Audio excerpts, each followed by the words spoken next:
allow Ngannou the time to grow in confidence. That's been tough. Sharp, chopping it. Oh! Big shot from Ngannou, who dances after his success. And suddenly, we have a fight.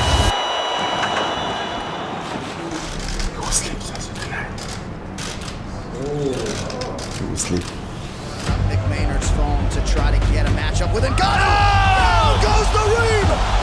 Francis Ngannou has arrived! Whoa! That's what we were talking about, ladies and gentlemen. Aging Stipe Miocic.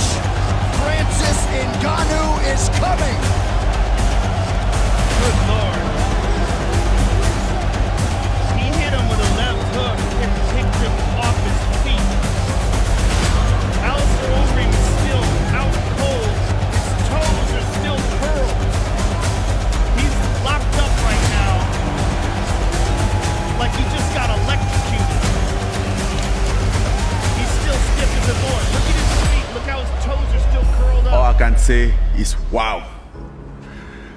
I get to represent Black Panther. This amazing. Just 8 years ago, I was crossing the Mediterranean to make it from Africa to Europe. Then I was homeless in Paris, sleeping in the street. I just had a dream to become something. That's the thing about dreaming. If you believe in yourself, you can be your own hero or hero to somebody else. Thank you, everyone. Keep dreaming. Keep fighting. Wakanda forever! There are stories that begin where hope ends, where instead of a lullaby, a child hears the wind howling through the cracks of a dirt-poor shack, and instead of toys, he sees the cold sand of a quarry in front of him, sand he has to haul day after day, so his family can eat that evening. So he walked and made his way to Morocco, like hitched rides, did all these different things, made his way to Morocco, and then 7 times traveled on rafts to Europe and got arrested and sent back. And when they would send him back, they would drop him off in the Sahara Desert. That's how they would do to people that were trying to make their way to Europe. I mean, I had him on the podcast. His story is so insane. It is like something from a movie. He was working in the sand mines when he was 10 years old and developed this incredible strength, fucking digging sand. Wow. The story of Francis Ngannou is not just a sports biography. It is an ancient myth carved into stone with bare hands. It is pulp fiction in the world of combat sports, with the timeline of events turned upside down. To achieve greatness, you first have to survive absolute rock bottom, lose everything, including yourself, and then be reborn. Give me the guns, I'm gonna shoot the Ngannou.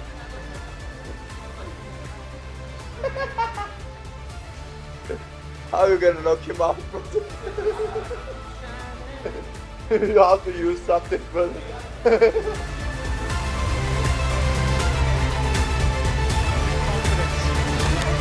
That's been tough. Sharp, chopping it. Oh, big shot from Ngannou, who dances after his success. And suddenly, we have a fight. Wow! Tyson Fury down against Francis Ngannou. Unbelievable. Today, we're talking about a man who went from being a slave of the sand quarries of Cameroon to the most terrifying knockout artist in UFC history, only to then lose his crown, lose the person dearest to him, and learn how to breathe again. Your son was 15 months old? 15 months old. What happened? Bro, I think he has some malformation on his brain, which is something that we didn't know. He fainted, he passed out twice. Meet him, dear friends. This is Francis Ngannou. This is the Predator, a man who overcame unimaginable hardship to become one of the best fighters in the world. Smash the like button on this video and leave a 4-word comment. And now, Let's begin.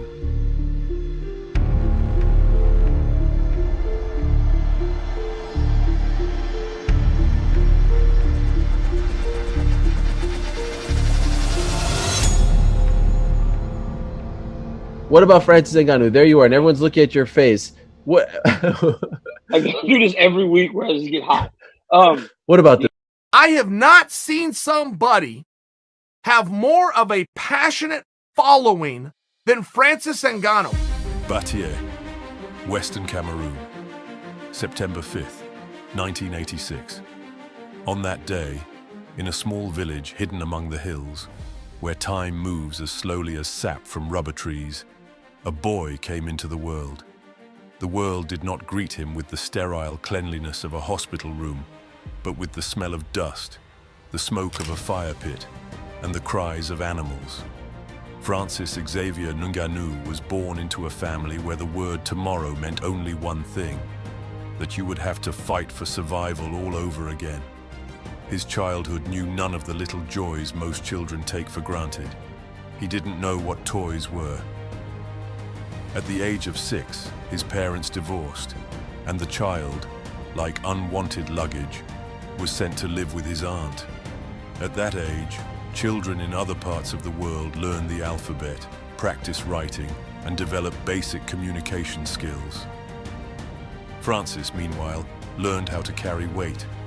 At 10 years old, he was already working in a sand quarry. Imagine a child who, instead of a backpack, holds a pickaxe, and instead of school books, he carries chunks of quartz that tear into his palms. As the fighter himself would later say, "We didn't have a choice. If you don't work, you don't eat."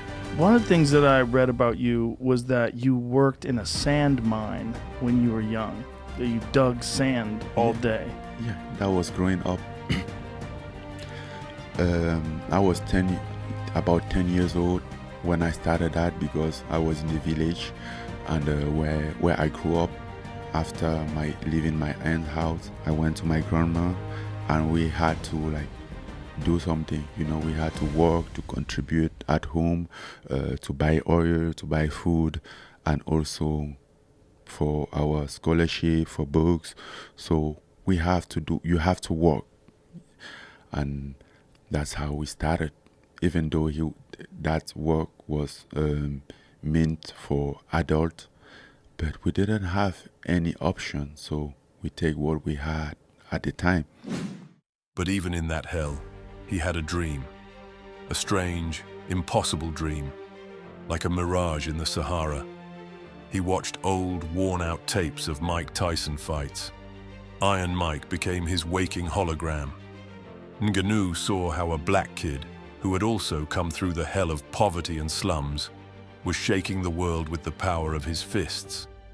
That was when the thought was born in his young mind, a thought he was afraid to say out loud, "I want to do that too."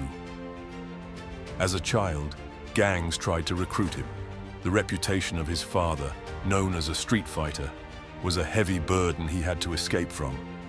But Francis, against all logic, didn't want to become his shadow and end up in the criminal world. He was reaching for the light, understanding that only good intentions and the drive toward them could pull his family out of darkness. You asked if when I grow up, he used to be like this? Huh? Yeah. No. Yeah, what was it like? There wasn't a house here with a piece of cement. Before there wasn't electricity here. Now you can see the cable, the power cable. So this is it. This is where you live? Yeah. If I was to describe my childhood, I would say it's it's definitely the toughest part of my life. Do you like being here? Now, yes. Before, no. At 22 years old, an age when many fighters are already finishing their amateur careers, Francis was only just beginning. He walked into a small, rundown local boxing gym, and the people there greeted him with extreme skepticism, telling him he was about 10 years too late. But the Cameroonian stayed. A year of exhausting training passed, until illness knocked him off his feet and forced him to pick up the shovel again and return to the quarry. It seemed like the dream had died before it had even truly been born. But thankfully, if we're telling this story today, that was only the pause before the storm. I mean, I was not until like 22 years old that I decided to like let the village and finally go for what I go to the city and find a gym to practice, to start combat sport. And at the time it wasn't easy. People thought I was losing my mind. I'm like, what the hell is that? You should find yourself a job to, you know, and think about like make your own family, because in Africa at 22 years old, basically like from poor family, you should be getting married and having kids, you know. And I'm like, no, I'm doing this. So I'm like, who have done it? Like all over the country, nobody have done it, you know. And they would take example from those people who had opportunity before. Making a desperate decision, Francis put everything on the line and chose a path that would sound like a death sentence to any rational person. He decided to go to Paris, with no money, no connections, no knowledge of the language, on foot, through the Sahara, through Morocco, through barbed wire fences. This journey of thousands of kilometers, with death breathing down his neck every step of the way, stayed with him for life. He crossed a desert where people die from thirst and sun in a matter of days. He paid smugglers who at any moment could have sold him into slavery or left him to rot in the sand. He saw hope die in the eyes of those who didn't make it. Spain did not welcome him with open arms, but with prison bars. For illegally crossing the border, Ngannou spent 2 months in jail. But unlike many who break inside confinement, he used that time to learn the language and do push-ups on the concrete floor of his cell. He knew it was only a temporary stop. The final destination, Paris, had not yet been reached. He was still only at the halfway point on the road to the City of Light, where his dream of boxing was waiting. When I realized that I had to leave, it took me like 4 years, because I had to save money, not to buy a plane ticket, because I couldn't have a visa, that's for sure. In Africa, when you go to ask visa for the West country, they make a whole background check. You know, they investigate everything in your life, your family, to see where you come from and if you can afford to live where you're going, because they don't want you to come here with your misery, you know. So I knew that was out of option. So the only thing to do was to sneak, and sneak was like migrating.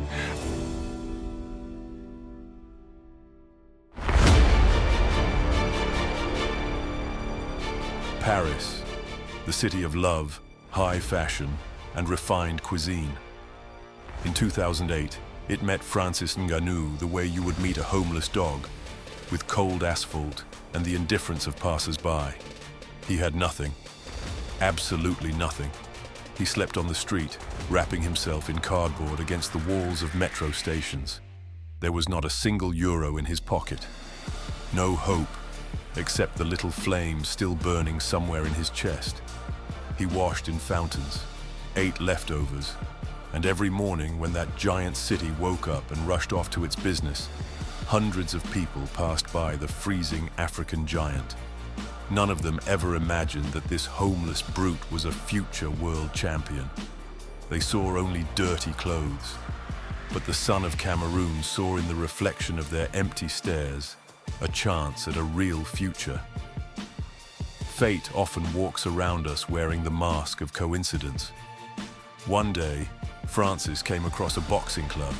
He walked inside, dirty, exhausted, smelling like the street itself. The local coach, Didier Carmon, could have thrown him out on the spot.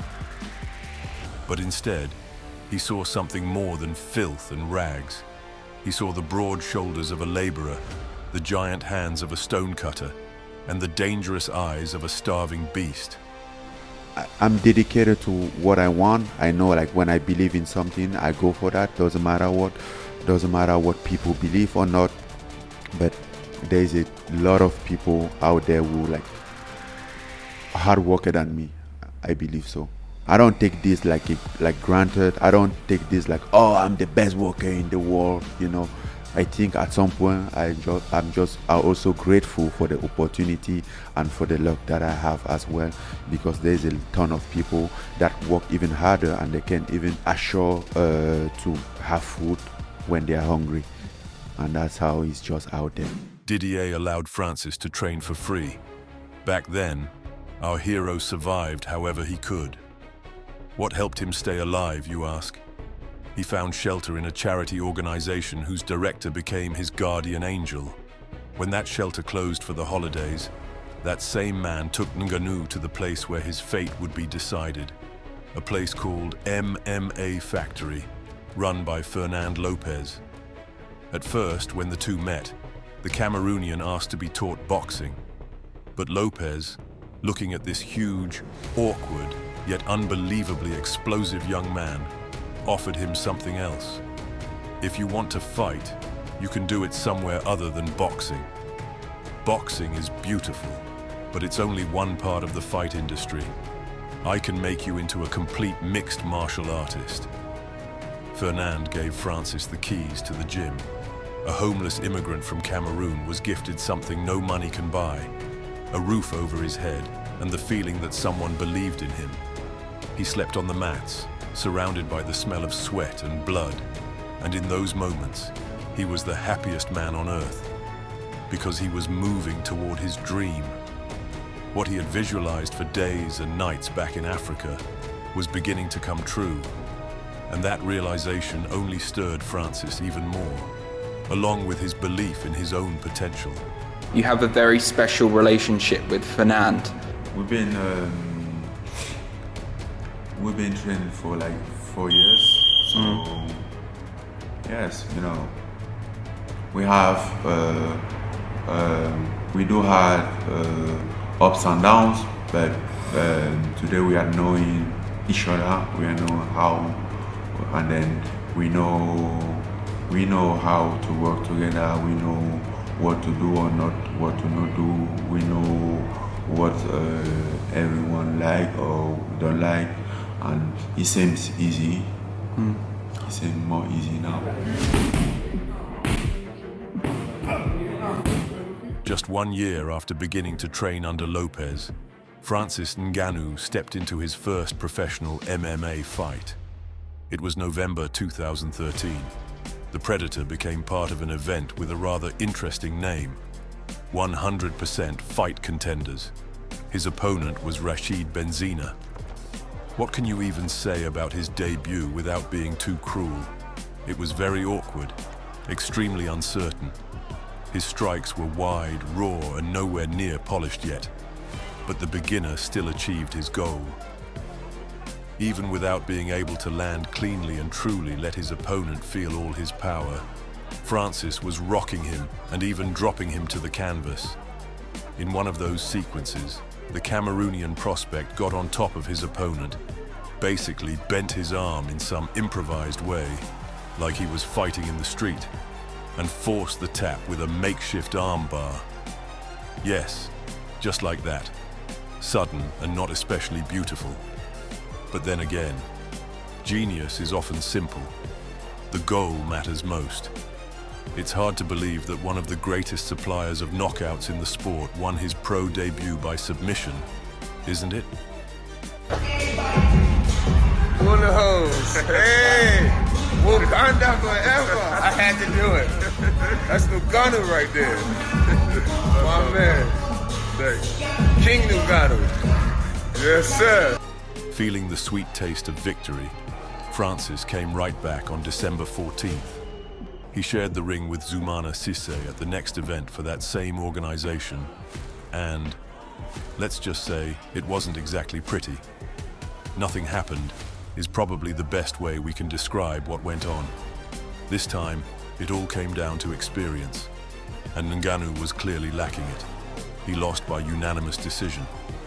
As desperately as he tried to touch Cissé or hurt him by any available means, the latter kept finding windows to escape and avoid dangerous situations. So yes, you could say that the young predator lost more to his own inexperience than to any serious threat from Zoumana, because that guy barely hurt Ngannou at all. But facts are facts. A loss is a loss, in Africa or anywhere else. You cannot create a fight nor a flurry with Francis Ngannou, because if you do, he will put you to sleep, man. There's probably nobody ever on planet Earth that has power like Francis Ngannou. I mean, we're looking at probably one of the scariest men on the planet, to date. In April 2014, Francis Ngannou scored the first knockout of his career. You can't really say it happened because of some perfectly refined tactic, or because he fully knew what and why he was doing, but a couple of punches, specifically a double jab and a straight, sent poor Bilal Tahtahi into total oblivion. See how everything changes the moment you add accuracy to the equation. Once accuracy enters the picture, the Cameroonian's monstrous physicality does the rest, and people go flying with no chance of survival. After that, the predator fought a man named Nicholas Speck. Once again, Ngannou's lack of experience dragged the fight beyond the first round, even though we all understand that one proper touch of the opponent's jaw would have ended everything in laughably quick fashion. Instead, people watched a messy, scrappy fight that only benefited the prospect because of his animalistic physical gifts and the raw attributes nature had blessed him with. At one point, Francis grabbed Speck, went to the lower body, and submitted him with an arm triangle. We won't judge. A finish is a finish, and finishes don't stink. So let's move on. On September 20th, the Cameroonian beast delivered one of the fastest finishes of his early career. In truth, the fight barely even started. He shared the cage with Luke Ngeleka and forced him to tap to a guillotine just 44 seconds into the bout. Once again, we'll repeat it. If Francis Ngannou lacked anything, it certainly wasn't power. Even back then, he was winning fights simply by using brutal strength, while learning how to actually control it in the process. By the end of May 2015, Francis stepped into his 6th professional MMA fight. He competed on an event called KHK National Tryouts, whatever that really means. Waiting for him there was a certain gentleman named William Balduti, which sounds like an alternate version of Willy Wonka, only the one filmed on Epstein's Island. Anyway, let's be honest. Even if the Cameroonian's technique still wasn't shining, after that many fights it had at least begun to resemble something structured, something with a vague sense of style. So there's nothing surprising about the way he dealt with his opponent.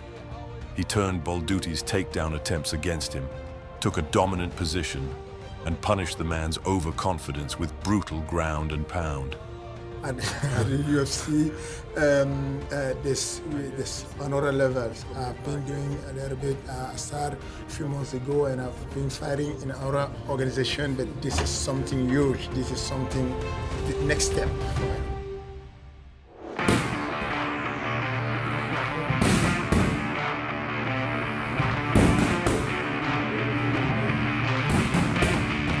Then, on December 19th, a new chapter began in Francis Ngannou's life and career, his transition to the next level. With a modest record of 5-1, he got signed by the UFC. At a fight night event in Florida, he was matched with a big Brazilian, Luis Henrique, who was also making his debut on the big stage, only with a record of 8-1.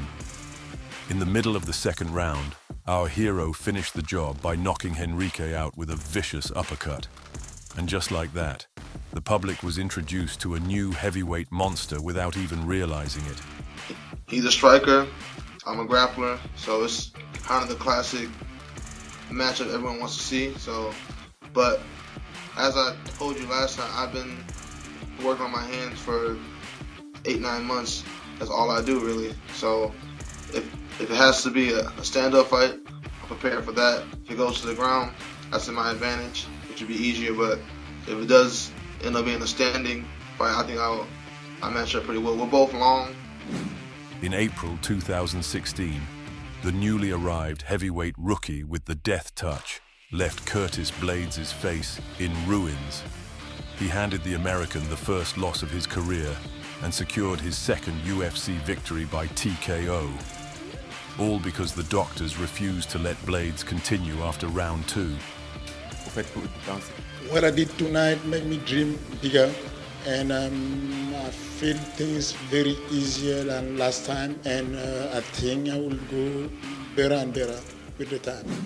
Ngannou's punching power quickly began turning into a phenomenon.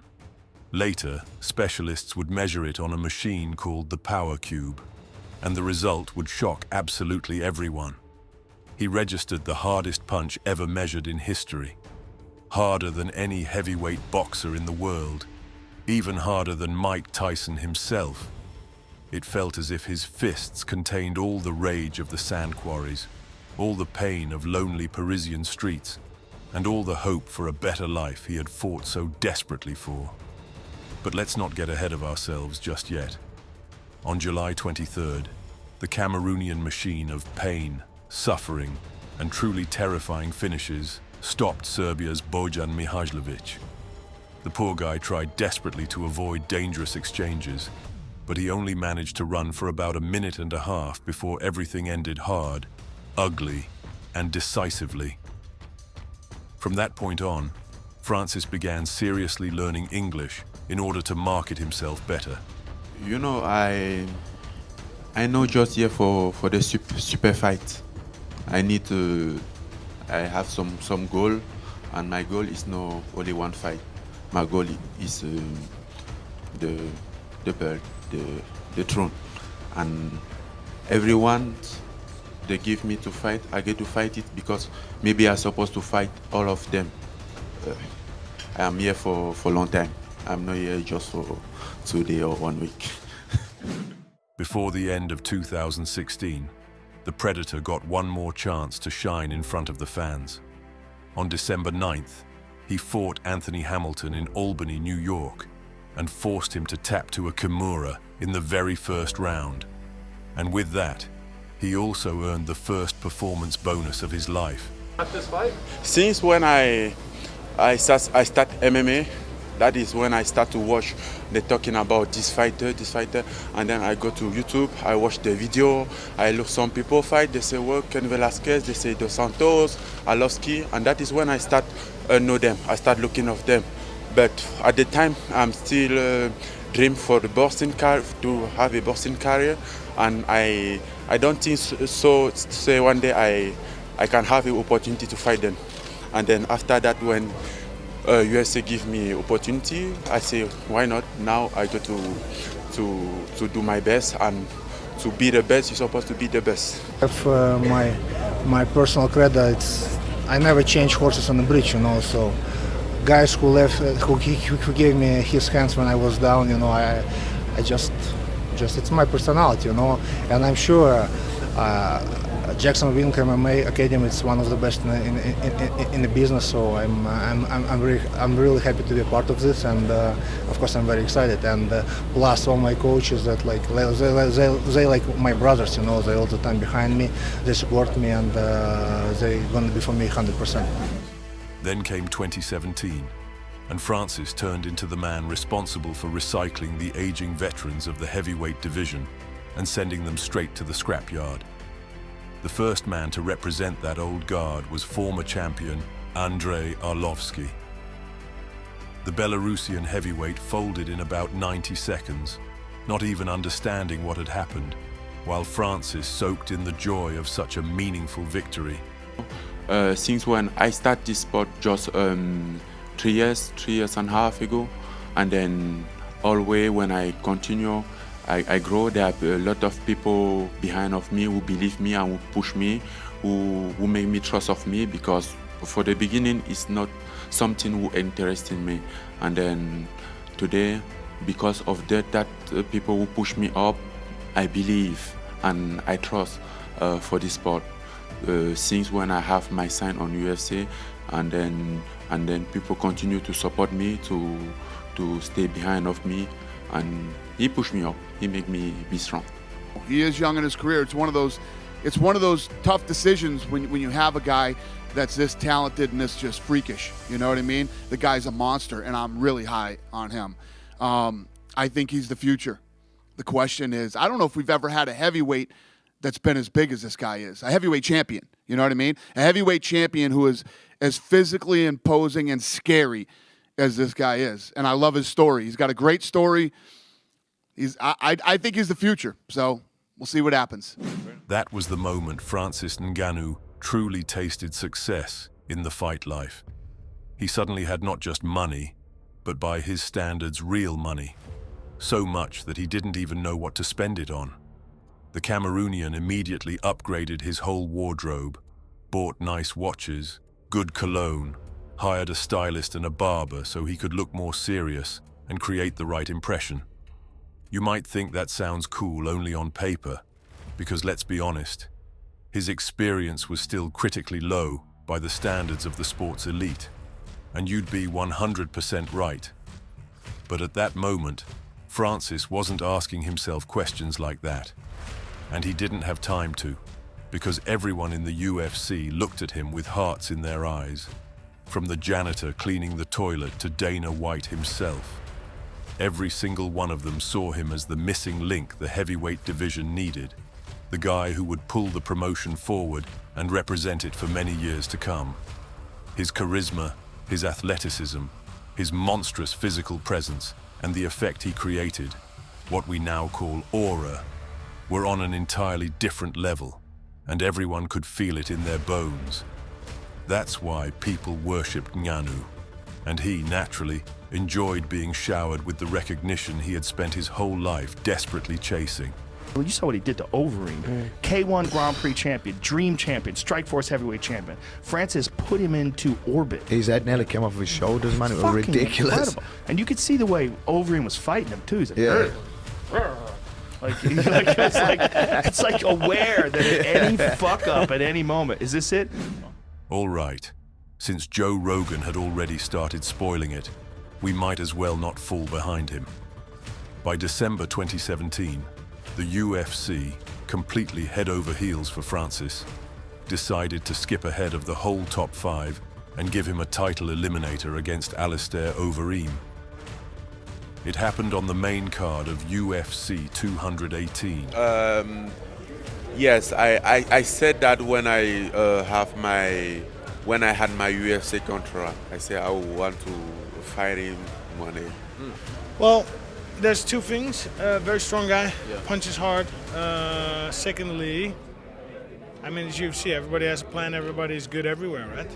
Right. But so am I. Everyone has a plan until they're punched in the face. You know who said that? Mike Tyson. Wow. Well done. It's great to see you. He's not Mike Tyson. He is not.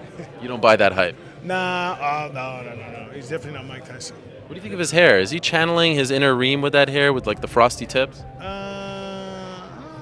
He's doing him. And it's looking good, right? The Predator. Yeah. It's looking good. You give him props. I give him definitely props. 9-fight winning streak. I think 5 or 6 in the UFC. Yeah. Great physique, strong, harder hitter, right, in the performance center. Go sleep, tonight. Go sleep. What the Predator did that night still gives nightmares to Overeem himself and to some of the more sensitive MMA fans. And we're not joking. The Dutchman was a kickboxing legend, a veteran feared by everyone for his versatility and experience. Everyone except Ngannou. Francis walked into that octagon and put Overeem into such a deep sleep that he hit the canvas like a chopped-down oak tree. That knockout was instantly labeled one of the greatest in UFC history, and we agree more than completely. Even Joe Rogan himself couldn't help but react in his own legendary fashion. He just knocked out with one punch one of the greatest heavyweight kickboxers ever. Alistair Overeem was a K1 Grand Prix champion, Strikeforce heavyweight champion, Dream heavyweight champion. You don't get any more experience than Alistair Overeem. Fought for the title, right? One punch. First round. Boom! From that moment on, Francis made it clear to everybody that he was not just another fighter. He was a force of nature. It felt like he could not be stopped, and that the path to the title was now inevitable. I was engaged, so there was not. I don't even know what happened. I just threw punch and then that's happened. And I was already engaged, but I didn't have time to see that he's like out. First of all, I want to be the first African to have a UFC belt. I want to be the one who bring the UFC in Africa, basically in Cameroon. Make Cameroon be the first country in Africa to have UFC. It will be good. And so it was. Barely a month and a half later, more precisely in January 2018, Francis Ngannou entered the first title fight of his career. By one of those little quirks of fate, on January 20th, in the main event of UFC 220, he got the chance to share the cage with one of the greatest heavyweights in history, Stipe Miocic. Based on all the build-up, the unstoppable monster from Cameroon practically had no moral right not to live up to the promotion's hopes. In just 2 years since debuting in the UFC, Francis Ngannou had captivated everyone in the organization and the entire fight community. He had nearly married Dana White himself, with the way Dana believed he was about to become the next huge star. He had 6 first-round finishes behind him and held the record for the hardest punch among all fighters in the world. And based on his physical appearance combined with the insane story of his rise, there seemed to be no room for doubt that almost no one would dare root against the new hero. So everyone froze, waiting for the title to change hands. Francis Ngannou has the world record for the most powerful punch. His punch is the equivalent to 96 horsepower, which is equal to getting hit by a Ford Escort going as fast as it can. And it's more powerful than a 12-pound sledgehammer swung full force from overhead. Holy shit. Oh, definitely. Francis is an amazing fighter. Him starting in so fast, and he's got great power. He's very athletic. He's a big heavyweight. He's definitely shown it, and that's why he's here. I think he'll try to survive. First of all, this is the first way for a game plan. Survive. And then whatever I'm going to try, I'm going to catch it. My training camp against Alistair Overeem, I was preparing for both guys. I knew that beating Alistair Overeem would give me the right to fight Stipe Miocic. So I've been prepared for this fight for a few months before then announce it. Of course, he's really intimidated. He know what's gonna happen. I know he's just make it proud there, like, yes, I'm the charm, I'm this, I'm that, but he know the guy that he's gonna fight. He know that he's gonna be the fight that he never had in his career. And honestly, you can understand him. Who wouldn't get carried away if they had gone through that same impossible, thorn-filled road and suddenly found themselves adored and praised by everyone? Most people would lose their head too and want to savor the fact that they were finally valued and spoken of with that kind of admiration. The life beat me up a lot of time, and I want to take my revenge.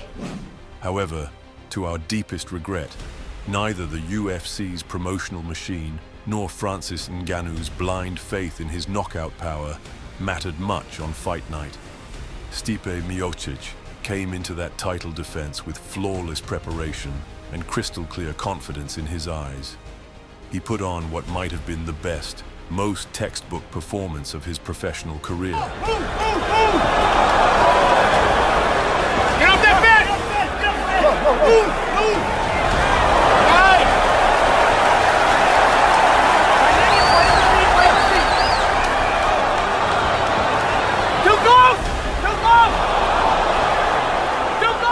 He outclassed the Cameroonian for 5 rounds and showed him that he still lacked the experience for that level.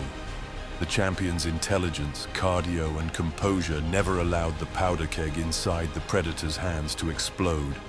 And to put it mildly, UFC management was deeply disappointed by that. I think I underestimated a little bit. And it surprised me. It was very smart game plan. And, we did it. We did it well. I never learned in this sport since 4 years.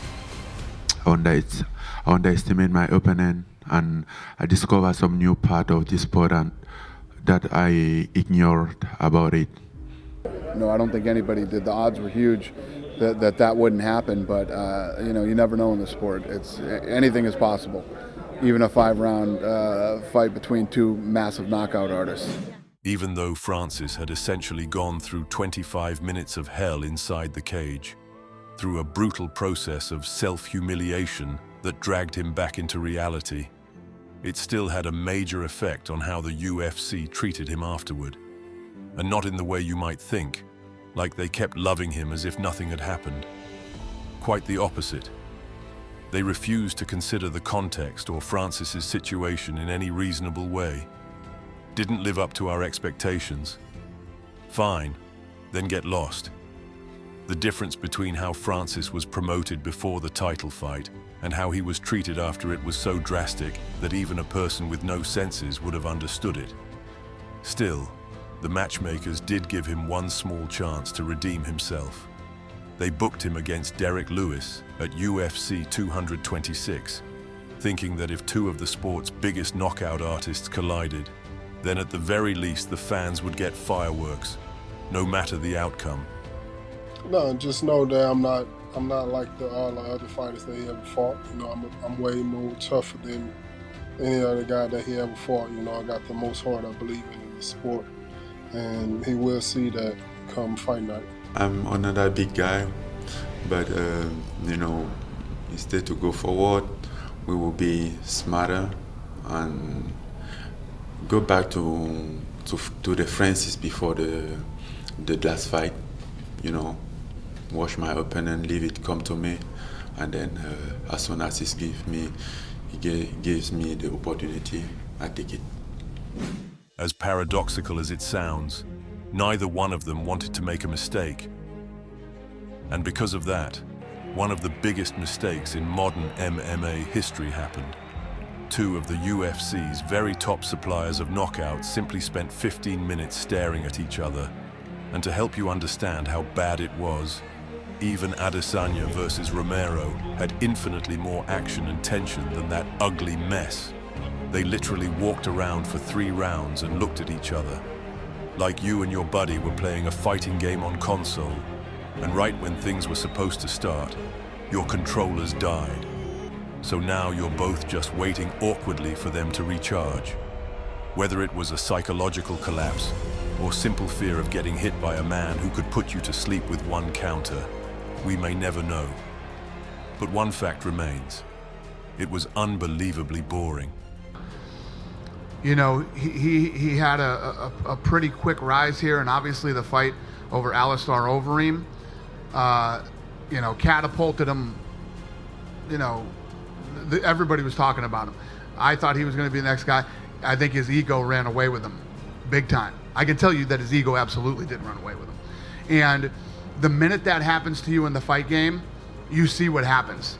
Start to fall apart. I had some personal encounters with him, as did other people in the organization. And this guy's ego just was so out of control. It's like before the Stipe fight, he took off and went to France. Didn't even really train for that fight. And you see the results. It was the worst heavyweight fight I've ever seen. It was the worst. Have you seen any of mine before? I'm a big fan. Thankfully, all those experts who called Francis just another one-day wonder who failed his first real test were completely wrong. And it makes sense. Those people had never slept under a bridge in Paris. Losing 2 fights in a row meant nothing compared to the hunger and freezing cold he had lived through. Ngannou left Fernand Lopez's gym, switched to Extreme Couture, hired a new head coach, Eric Nixick, and a striking specialist named Dewey Cooper. A lot of that was driven by a total psychological reset. The old version of the Cameroonian died together with his ignorance and overconfidence. First and foremost, he made that drastic move because he understood that the people closest to him in the gym, the people watching him every day, should have pointed out the obvious mistakes and where it would all lead. And yet they didn't. Which means, from his point of view, they either didn't really want the best for him or weren't invested in his growth enough to call out such glaring flaws. And second, after the Stipe loss, tension had already started building between Ngannou and Lopez. The Derek Lewis fiasco only made it worse. But back to the main point. As time showed, Francis really did rebuild himself and reinvent who he was. By the time he walked into the November 2018 rematch against Curtis Blades, the Predator came with a completely different mindset.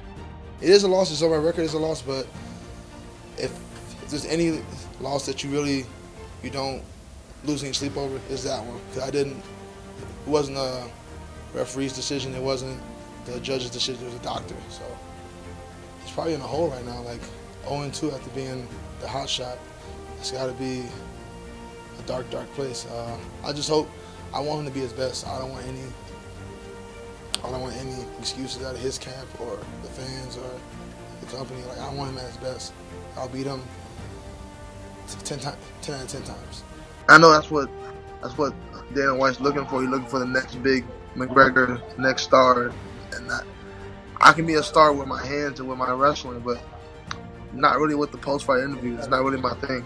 So I think he's talented, not really. Just to be honest, I don't think he throws heavy and he throws fast, but that's about it. His footwork is not very good. He doesn't move his head. He drops his hand when he throws his power overhands. He doesn't have very good conditioning. Doesn't have very good wrestling or any grappling in general. He's pretty much a one-trick pony, but that's worked for a lot of guys in the UFC. So I'm not going to use that to down him, because there's been a lot of guys like him. Ngannou came back different, not just angrier, not just hungrier than ever. He came back as a more composed, more qualified, more cold-blooded killer. The rematch with Blades lasted just 45 seconds. In that time, Francis finished the loudmouth, took home another bonus, and, most importantly, felt a deep sense of relief knowing that he had truly returned. Oh, I feel really good, man. You know, I just stumbled from the bottom of the water like, yes, it's been a hard time, but listen, man, I'm back. Listen, exactly what I'm saying, I'm back. After that, the matchmakers still treated him with caution and refused to get carried away by a single good showing. So they continued using the same formula. Feed him aging legends and see what he does with them. Restore his credibility step by step, and rebuild his popularity in the eyes of the fans. The next victim of the Cameroonian was none other than Cain Velasquez. Who do you want next as an opponent? Is there anybody you're aiming for? My next opponent that I want right now is Cain Velasquez. You want Cain? Yes, for the next fight. You know, my next fight was like 1 month ago. Yes, and now I need to fight. I need to make the fight on.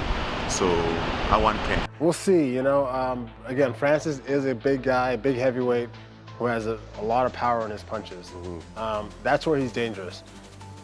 On the feet, throwing punches, if he's comfortable there, that's where he's the most dangerous. We got to get him out of his comfort zone, maybe wrestle him a little bit, you know, throw some different setups at him, like, you know, start off with the boxing, make him think that we are going to box, start wrestling back and forth.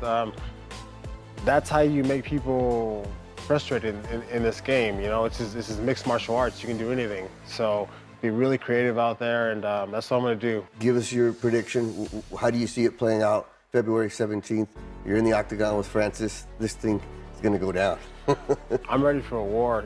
I can knock everyone out. No question about No that. question about it. No doubt about it. It's going to be a war. It's going to be a war. I'm expecting a tough fight, 5-round fight, you know. Dangerous opponent. A guy that's extremely strong. I believe it's going to be a tough fight, and so that's what I'm expecting. That's what I'm planning for. Well, you just squared off with him, and usually I feel like when guys square off with you, they get intimidated because of how big you are. Were you intimidated at all by him because that's Cain Velasquez? That's a guy that you've looked up to for so long. I was happy. Yes, I was happy. I wasn't intimidated. He wasn't gonna he's not gonna eat me. We're just gonna fight, and then I'm definitely sure I'm gonna have fun out there. The truth is, Velasquez fell apart in 26 seconds. That's all the time the Predator needed to destroy yet another former heavyweight champion. I promise you guys, I'm back. As I said before, I'm back. And you're gonna see me around. Again, I told you yesterday I have some surprise for you. I hope you like it. I don't care to be the underdog. I mean, I born as underdog. You know, when someone born, when I'm born, it seems like you don't deserve nothing. It seems that like you don't own nothing. You know, they are not even hope for you. So I used to. That's the story of my life. I mean, being underdog is not something we're gonna surprise me. I used to. I mean, growing up at school, everywhere, it was like that. So that might be what is helping me today, because I used to. To further confirm that Ngannou was heading toward a second prime, the UFC matched him with Junior Dos Santos, another representative of the heavyweight old guard. That was in June 2019. We hope a lot of things, but there are a real difference between our hope, our wishes, and the reality. And the reality, he knows what is the reality. What is the reality for you? The reality is I'm going there with some bomb that I'm gonna throw, and he can't catch it. He know that he doesn't have toys to catch my my. Maybe first round for you? Whatever is it, I'm not. I don't worry about what round is it. What round is the opportunity comes at, I will take it.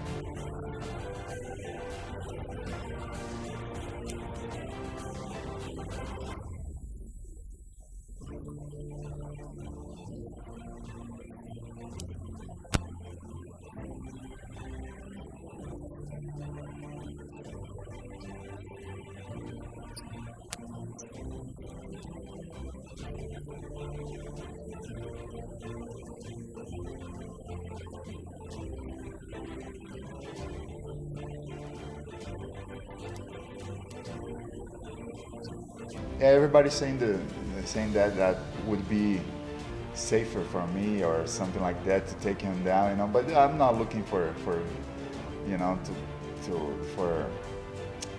to be safe during the fight. You know, I'm looking to win this, and of course, you know, I can use my jiu-jitsu, and if I see the moment to take him down, if I decide that I want to take him down, I will. Because, you know, it's there. I'm training wrestling a lot with Steve Mako there at ATT, and I have my jiu-jitsu. I have the ground game, you know, but my main goal, like I said, I want to give. I feel like people wants to see knockouts, and I want to give them the knockouts because it makes me feel good, and it makes me feel like, you know, for all the goals I have in my life, you know, it's the way I want to fight. He goes that far, maybe not.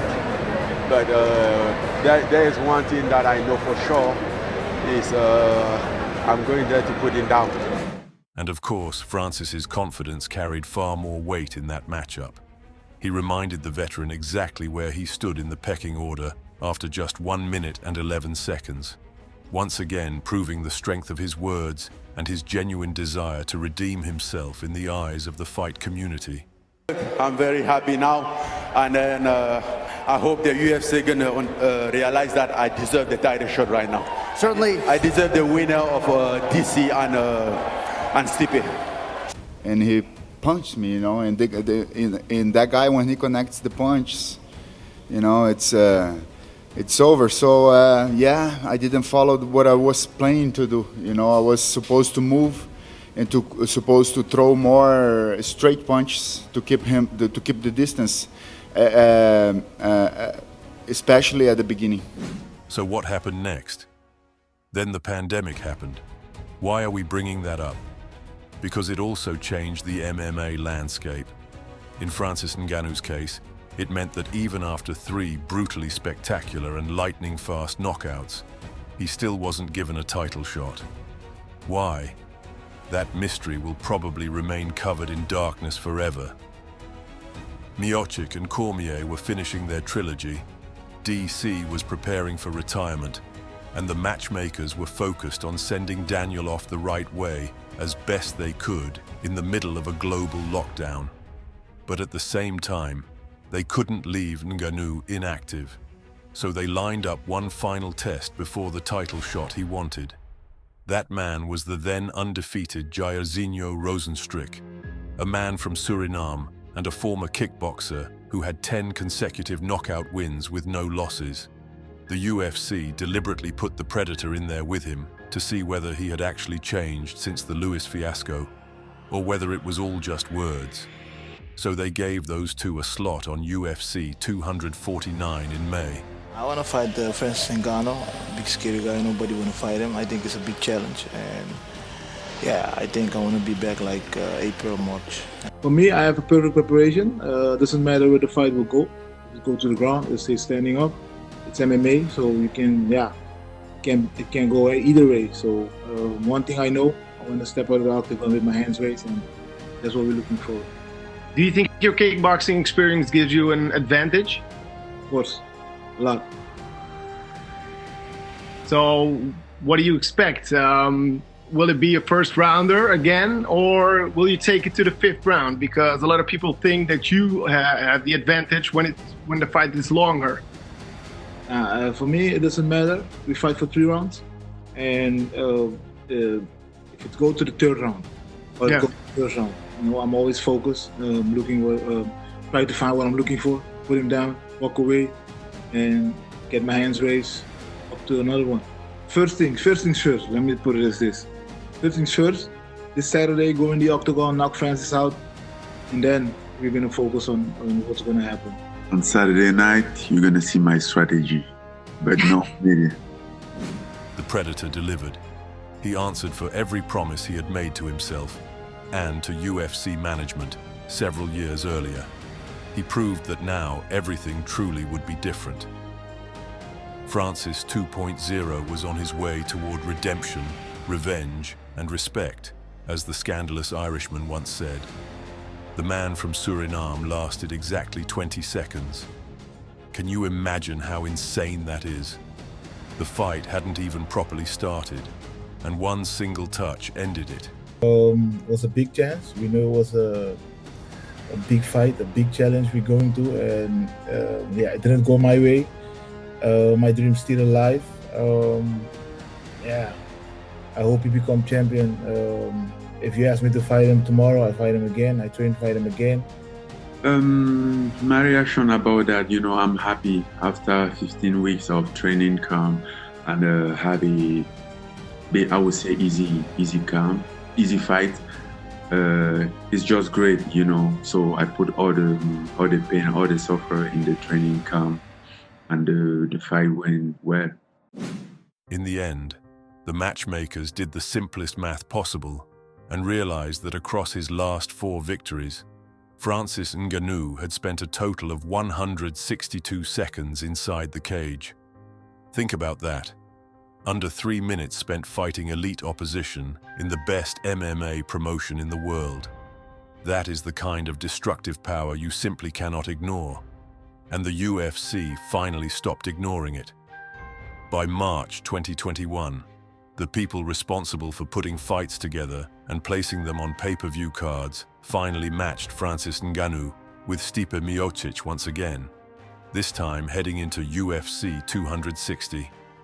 I hope so, but he's definitely gotten better. We all evolve, and he's definitely evolved. And of course, I knew I would probably see him down the road again. And I remember that fight from the preparation, and obviously I'm not taking credit of Stipe. He was a better fighter that night, but when I look at that fight, I hate to watch that fight because I don't recognize myself. Even the way that I'm fighting, the way that I'm rushing, that guy looked like me, but I don't recognize that style. And also, I did a lot of mistakes leading up to that fight. I wasn't even there myself, I kind of I didn't even have an emotion in that fight. I don't know, I was just there, lack of emotion. But this time, things will be different. I had enough time. Me and my team will put everything down right, and I think it's going to be right. Some time had passed since their first fight, and there it was again. Miocic, the title, the same mountain. But this time, Francis was not about to leave anything to chance. He pressured, he marched, but now he did it correctly. And in the second round, he unloaded every ounce of his animal power onto Staper. The brutal knockout didn't take long to arrive. Ngannou was reborn before our eyes and officially became the new king of the UFC heavyweight division. I mean, I feel great, man. You know, it's been 3 years that I've been living without it. I always thought that I could have it 3 years ago. So tonight there wasn't a place for mistake. So as me and my team, we've been working as it was like on my corner, always remind me to calm down and execute the game plan perfectly, and you know. Damn good. He looked incredible, man, and obviously saw a lot of things from him tonight that we hadn't seen from him in the past. That made the UFC's first ever champion from Cameroon. The boy from the sand quarries of Africa had done it, but from that point onward, the least athletic and most revealing part of his story began. Because once he became champion, Francis realized that only now was he about to begin the real fight. And not in the sense that defending the title is harder than winning it. No, in a completely different way. From here on out, he would no longer be fighting opponents inside the octagon. He would be fighting the system. He would be fighting the monster called the UFC. Ngannou's logic was simple, and what he asked for wasn't some ridiculous list of demands. After reaching that status, he approached the promotion with several requests. First, he wanted medical insurance for all fighters, not just the stars. Second, he wanted fighters to have the right to outside sponsorship deals, so UFC athletes could earn money in other combat sports too. Third, he wanted the ability to bring a lawyer into negotiations so that the process would be fair and transparent for both sides. He was denied, not once, and not politely. The UFC is a hard business. Dana White, as president of the organization, is not used to rebels, so he moved quickly to try and put the new champion back in his place. Most of this happened outside the public eye, so that fans and haters wouldn't have too much to speculate on. Those people only need the tiniest excuse. And the UFC was already under constant fire about fighter pay and how little its athletes earned compared to boxing. So Dana's relationship with Francis became heavily damaged in that period. And the irony, of course, is obvious. Just a few years earlier, White had dreamed of Francis winning the belt and becoming the face of the UFC. Now the Predator had become a bone stuck in the promotion's throat, one that they couldn't remove without consequences. If I'm John Jones and I'm home watching this fight, I start moving to 85. Listen, I could sit here all day and tell you, what show me the money mean? I tell you guys this all the time. If you can say you want to fight somebody, but do you really want to? There were also constant talks back then about Bones, who had been naturally moving toward heavyweight for nearly 3 years. And as Francis Ngannou rose to the top, the fight community couldn't stop fantasizing about a super fight between those two.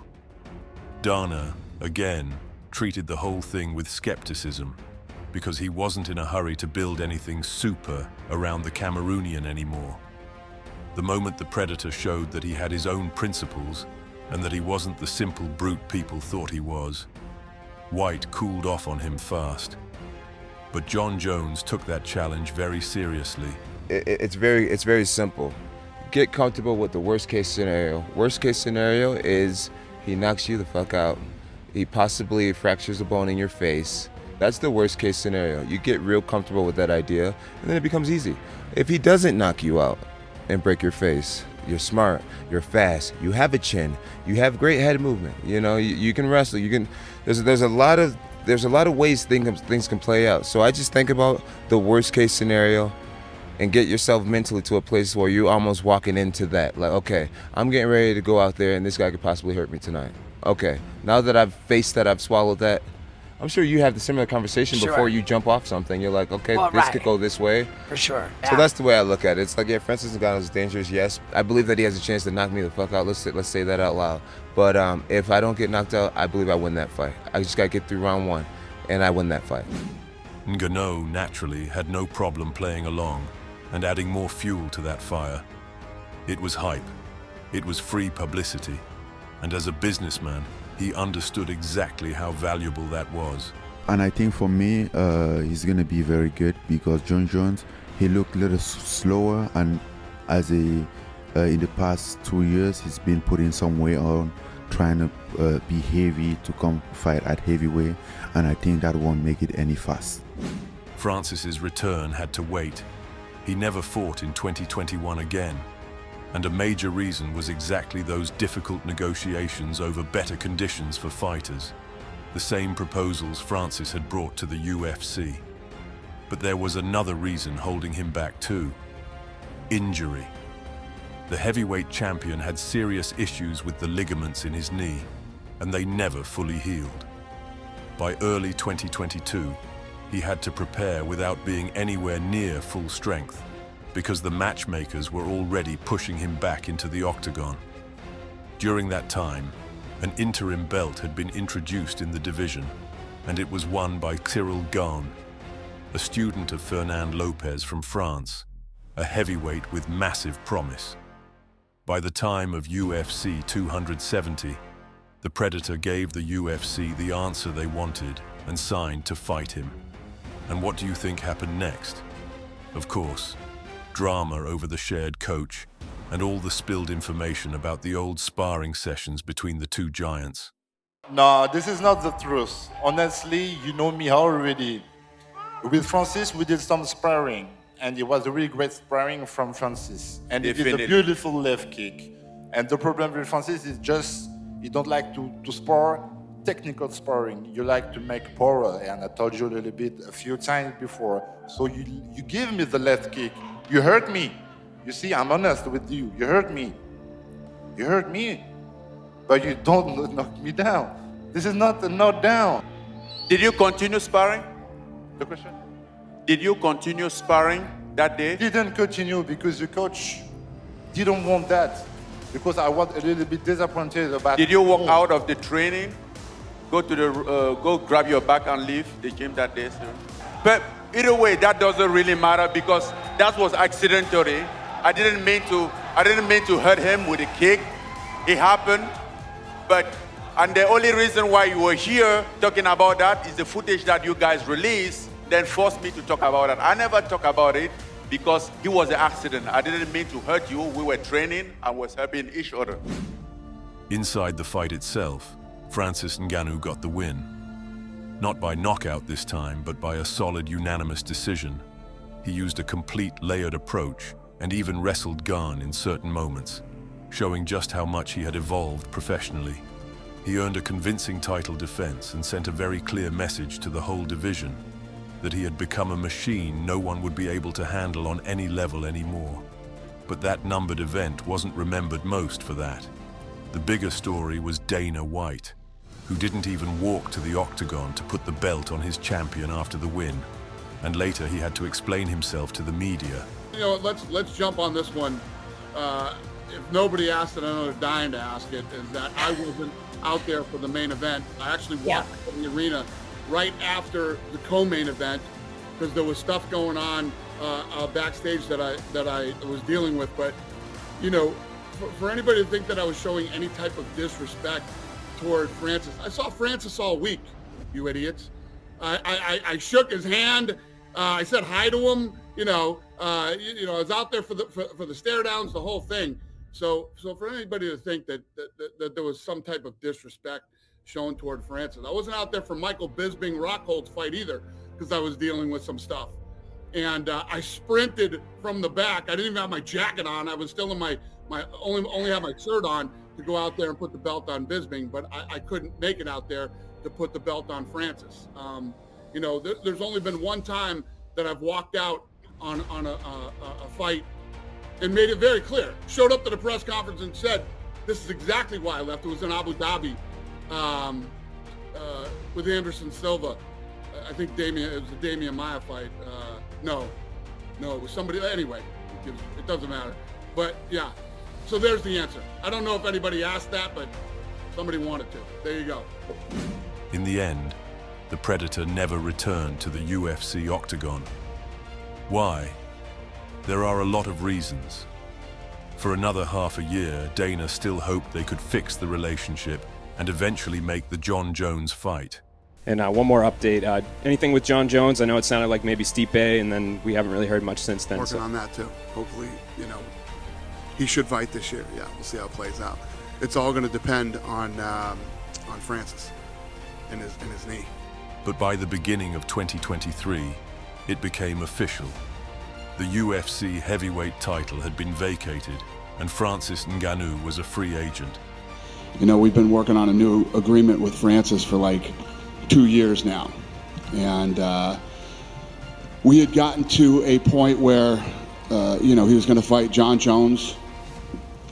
And many who believe, including me, that he's the best of all time, you know, for the heavyweight championship. And John Jones has been willing and ready and able to fight anybody. He didn't care who it was. Could have been anybody in the heavyweight division. He was ready to go. And Francis, we offered Francis a deal that would have made him the highest paid heavyweight in the history of the company. More than Lesnar, more than anybody. And he turned the deal down. So. Maybe that decision still looks strange to some of you today, but we personally don't think so. Francis had a very clear position in relation to the promotion and some very basic, not extravagant, demands. He wasn't asking the UFC for a private jet with a chef and massage therapist, a limousine, and the best hotel suites in every city he fought in. It was never about luxury or status. He simply wanted to feel calm, to feel respected by the people he worked for and under whose banner he risked his life fighting the best men on earth. Basic things, but the promotion refused to meet him halfway. And later, on his own YouTube channel, Ngannou explained exactly why he made the decision he did. The only thing that I'm scared of is to be trapped. It's not to lose my freedom, which I value very much. You guys know how the UFC contract can be restrictive, and as an independent contractor, you don't really have a say in that contract. You don't even have a right, so I can't do that. If he had decided to leave the UFC, surely that didn't mean retirement right away, right? That's the correct question, because all throughout this story, we've tried carefully to convey the spirit of the Predator and show you that he is actually a thoughtful man who always tries to look ahead. And that's exactly right. He would never have walked away from the UFC if he knew all that waited for him outside was starvation and poverty. So he didn't stay a free agent for very long. Before long, he signed with the PFL on unprecedented terms. Francis got the right to box alongside his MMA career, became a shareholder in the company and head of PFL Africa, and even guaranteed his opponents a minimum payout of $2 million to fight him. He was doing business in a way no one in MMA had ever done before. Yes, because I have a deal with PFL now. I'm going to fight in PFL now. So how do I feel? I'm very excited about that. I'm very happy about that partnership. Yeah, so let's go. That signing happened in May 2023, and for some time there were no official announcements or even rumors about what his next move would be. He was just training, staying in shape, and negotiating future fights. And then, completely out of nowhere, we were hit with this insane news in July. Tyson Fury, Francis Ngannou. Do you want to see that fight? Ngannou does have the nuclear option, though. He really does. One of his knockouts of Alistair Overeem was one of the most terrifying knockouts I've ever seen in my life. Tyson Fury's the best at what he does, and Ngannou's the best at what he does. They're putting him in a ring. I can't see them both being like, hey, let's take it easy. I'm the boxing heavyweight champion, UFC heavyweight champion. He's in great shape. Look at the muscles on him. And we're gonna find out who is the baddest motherfucker on the planet. No, it wasn't AI. Not some out-of-season April Fool's joke. It was the truth. It soon became official that we were going to get a boxing match between Francis Ngannou and Tyson Fury in Saudi Arabia on October 28th. And from that moment, the most delicious part of the whole story began. The build-up. Now I get to do the world's biggest stage. All eyes on me.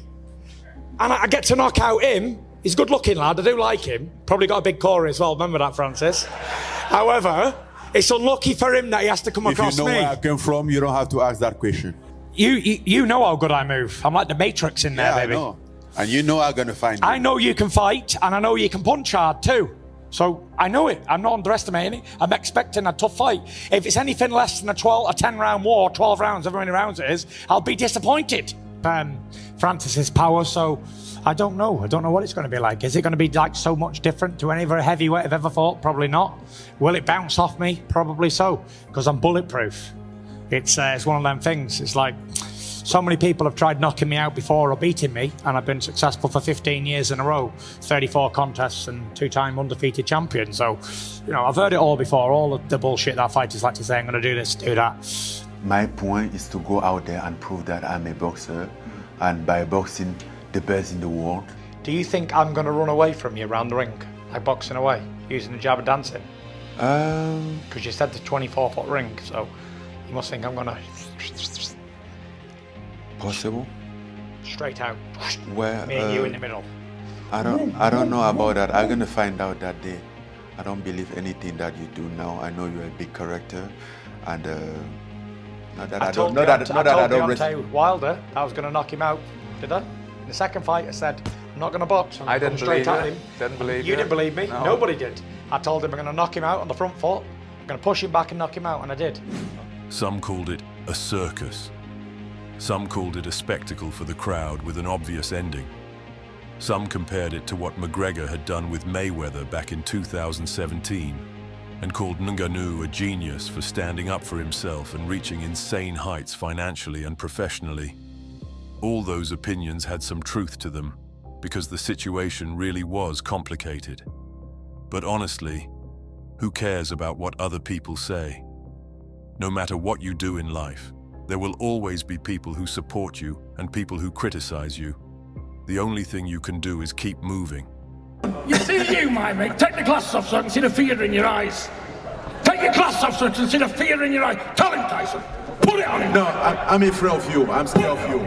But your son, I'll take you now. Well, your apology can be accepted and you're man enough to apologise, so I'll take that as a good look. Because you're going to need it, my brother. We all need it. In America, we say a statement like this: I'm a knock a motherfucker out. And that's how we do it. That's how we do it. And I've been working with Sugar Hill to knock him out cold on Saturday night, and I've no doubt in my mind that I will knock him out.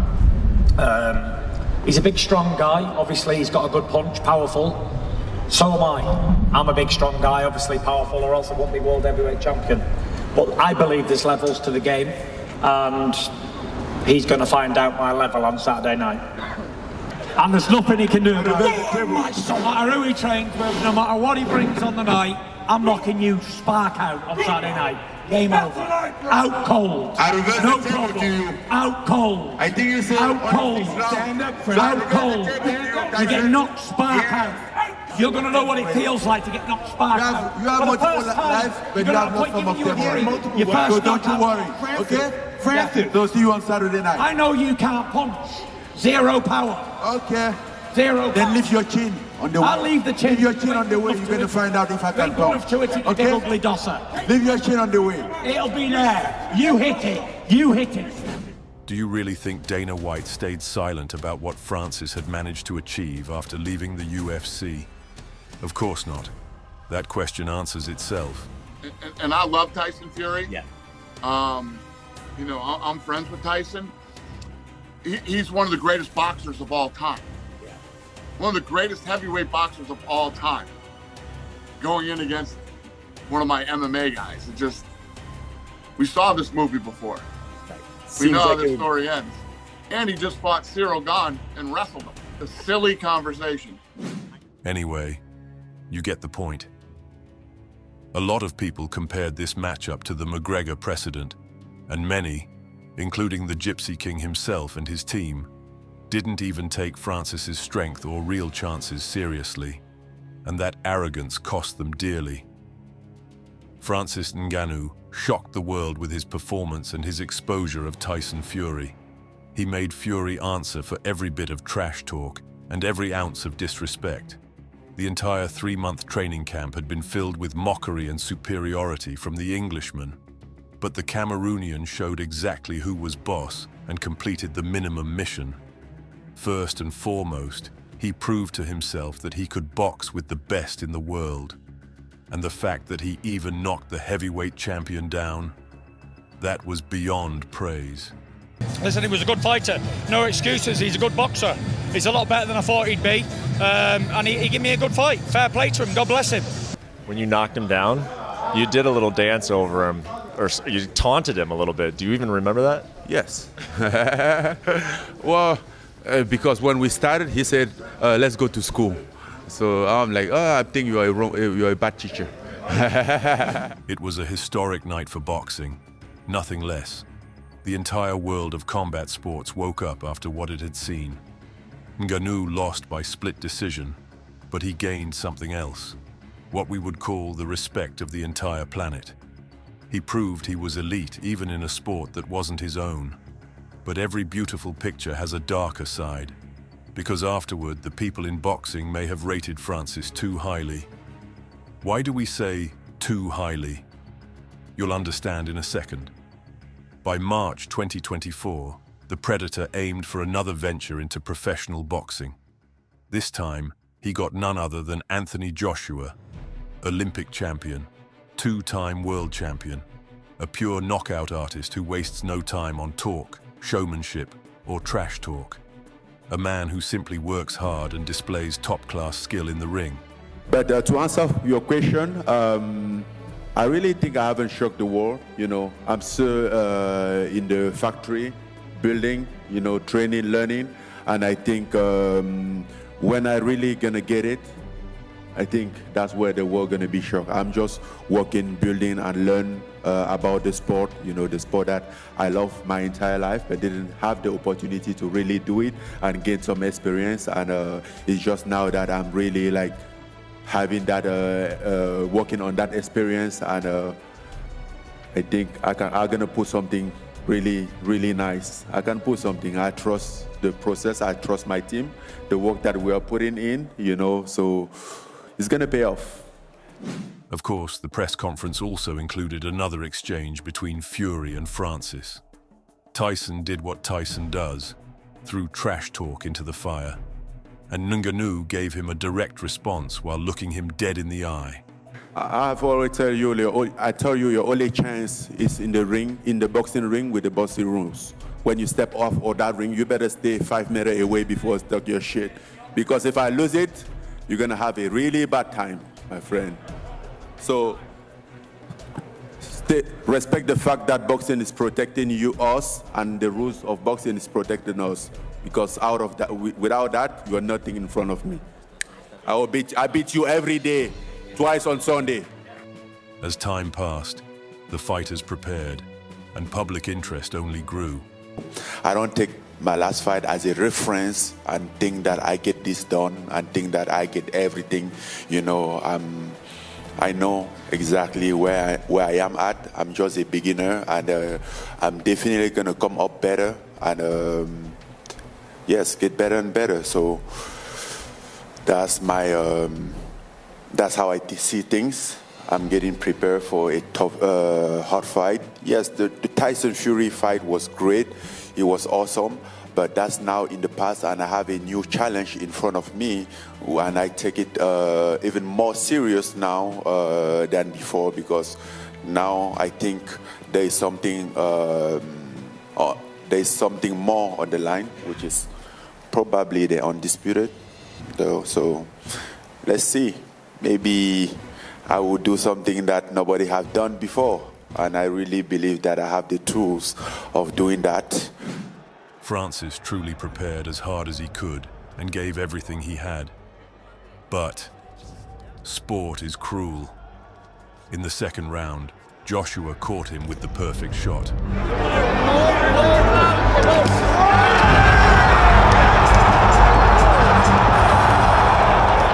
It was a brutal, absolute knockout, a devastating defeat. The Predator lay on the canvas and likely didn't even know where he was. In that moment, his whole life probably flashed through his mind in fast forward.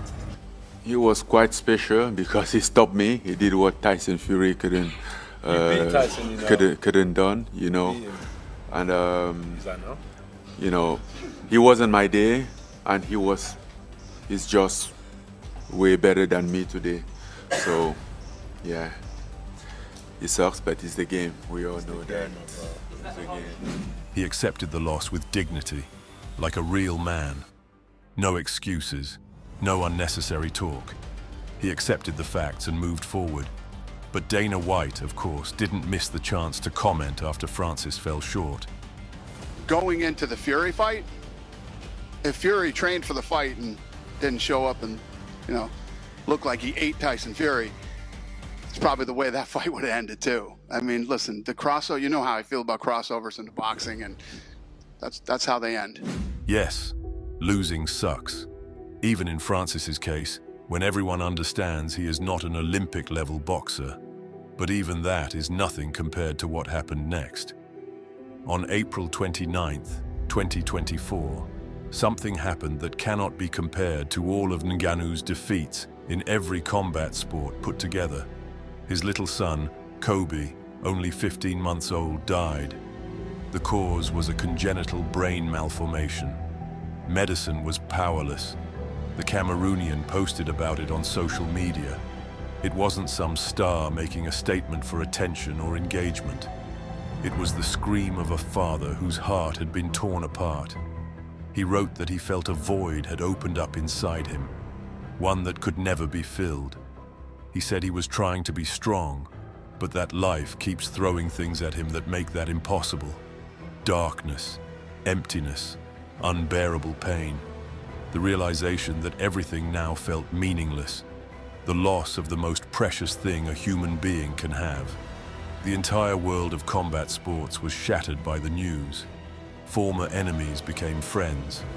Tyson Fury, Anthony Joshua, Dana White, Stipe Miocic, and many others all offered sincere condolences. Because for once, the topic wasn't money. It wasn't sport. It wasn't titles, hype, or greatness. It was simply a father who had lost his son. How are you? How am I? Yeah. Alive. I mean, surviving. But not the same. I don't think you will ever be the same. And I can't explain. It was a horrifying tragedy. Truly horrifying. We would never wish a situation like that even on our worst enemy. At that moment, many expected Francis to disappear into the shadows, process what had happened, and most likely retire. He had lost the meaning behind everything. Yes, his family remained, but he no longer needed money. He had enough for many generations. And if there is no one left for you to pass on what you honestly built with your own blood, then what is the point of continuing? That's how we thought, for a while. But it turned out that Ngannou made the decision to keep fighting, because fighting is what he has done all his life. And he desperately wanted to dedicate his next fight to little Kobe. He wanted it so badly that he signed to face Renan Ferreira, one of PFL's biggest stars. Maybe he believed that during the training camp, it would be easier to coexist with reality if he could pour all that tension into brutal sessions until he was drenched in sweat. Who knows? The fight was scheduled for October 2024, and the heavyweight championship belt was on the line. He walked into the cage not for fame and not for money.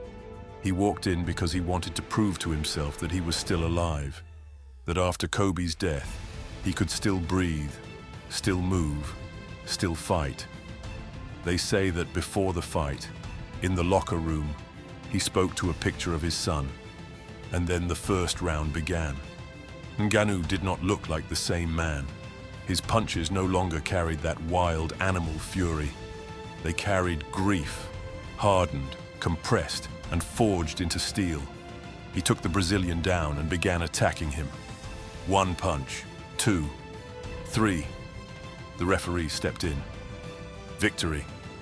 Francis Ngannou became the new PFL champion. The Predator did not scream. He did not jump in celebration. He sat in the corner of the cage, looked down, and tears rolled down his face. I don't know. I can just think about anything. That my son could be, I only take this fight because of him. I wanted to fight for him. But that. And I'm done. So, I don't know. I hope they can remember his name, because without Kobe, we wouldn't be here tonight. I wouldn't have fight. But thank you everyone for coming. This fight for me was also a way to find out if I can still fight, if I still have it, something like that. If I can deal with this, with the pressure, with the fight week, with media and everything. And we get through. And I think it might take some time to process things out, but yeah. But the Predator didn't stop there. He stepped into a fight against Felipe Lins under Jake Paul's promotion, on a card headlined by legends like Gina Carano and Ronda Rousey. For Francis, this was another challenge, another chance to test himself and prove that his power, his hunger, and his fire were still right there with him. In New York, when we had the press conference, you were asked about what needs to be done to beat him, and he said that you better bring a gun. And so that's why I asked that question. When someone says something that's like, well, you got no shot in hell, your best chance is a gun, which obviously isn't allowed, just to let you know. I don't know if you know that. So what did you make of that response? I'm good with guns, Francis. I'm good with guns. But it's not fair. It's not fair. Let's be fair. Let's be fight.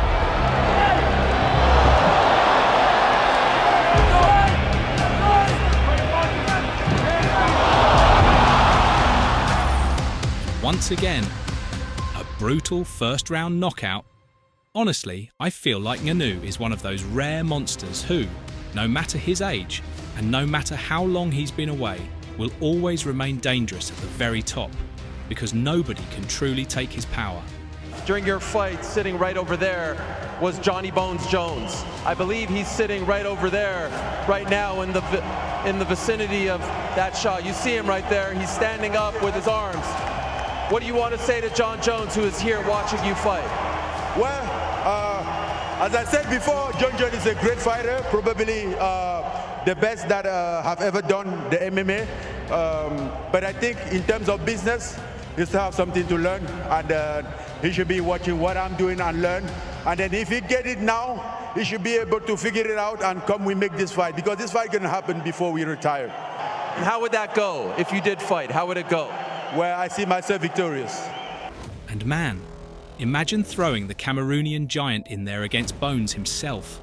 Francis even said he'd be ready to fight him at 50 years old. But is Johnny actually ready for that? Now that is a completely different question. Bro, you have no idea. My conditioning was best than ever. Like basically after the first hit, and then he kept going, I'm like, okay. I think, by the way, I didn't know I was going to finish in the first round. At some point, I knew we were going round 2. The fight was going on. And then I think I just clipped him at some point, but I was prepared. I'm like, okay, this fight is going, it might go to the distance or something, because this guy can eat some punch, So I was prepared. The opening just happened.